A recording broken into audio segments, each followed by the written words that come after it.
do it every day, even while I'm in here. I have to tell at least one person who has me. So like that, I tell them it's my artificial voice box. And they usually say that they like this because they can understand me better. So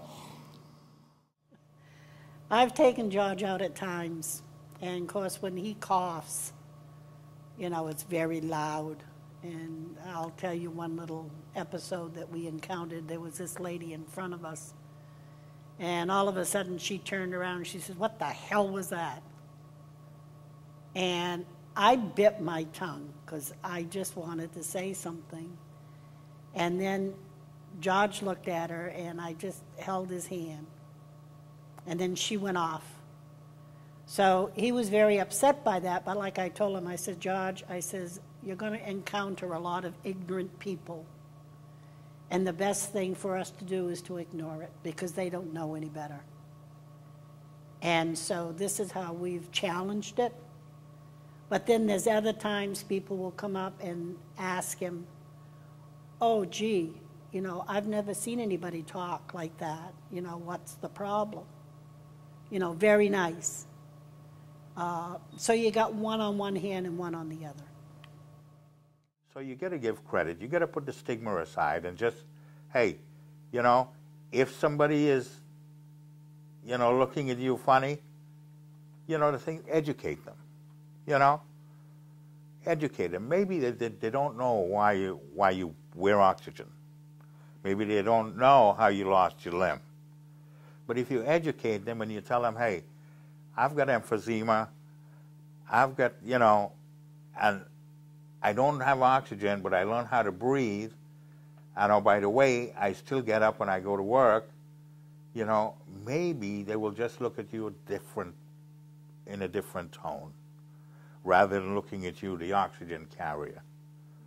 So the stigma is, you know, you have to put that behind you because people will talk, people will say stuff, but if you turn around and you educate those folks, you know, let them understand what the problem is and what you're going through, I think it'd be a better world. Well, I think that the biggest stigma is the whole smoking thing. That usually it's because of a smoking history that a patient has COPD. And so the stigma is, hey, you did it to yourself, it, you know, serves you right. And that's really unfair. And I think that, you know, patients themselves feel, I did this to myself, I have only myself to blame, so I have no right to complain or to seek any, you know, advanced treatment for it. And how can Well, I think they need to know that nobody is assessing blame. People who are assessing blame, you need to move away from and surround yourself with positive people. stigma of shame and blame?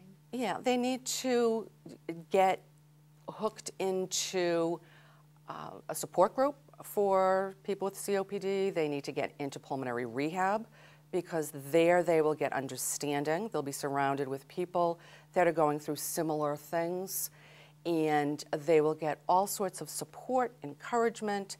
They will feel so much better, and they'll know that a diagnosis of COPD is just that, a diagnosis with COPD. It's not the end of the world.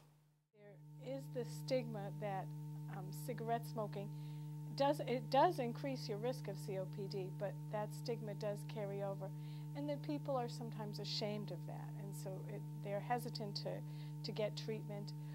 We in the medical profession, pulmonary rehab isn't available in many communities if you still smoke. They won't provide that for you. So I think we still have some prejudices to overcome as far as COPD goes. I think we have to help them. I think people have to be helped to overcome that stigma. I like that in the last year I've seen us discuss cigarette smoking as a risk factor for COPD. just like it's a risk factor for heart disease. And I think calling it a risk factor rather than calling it a cause helps a person move ahead from that. Yeah, it does increase your risk. Does it cause it? You know, the jury's out. There's still a lot of other influences involved there. You could have two people that smoke and both of them may not get COPD.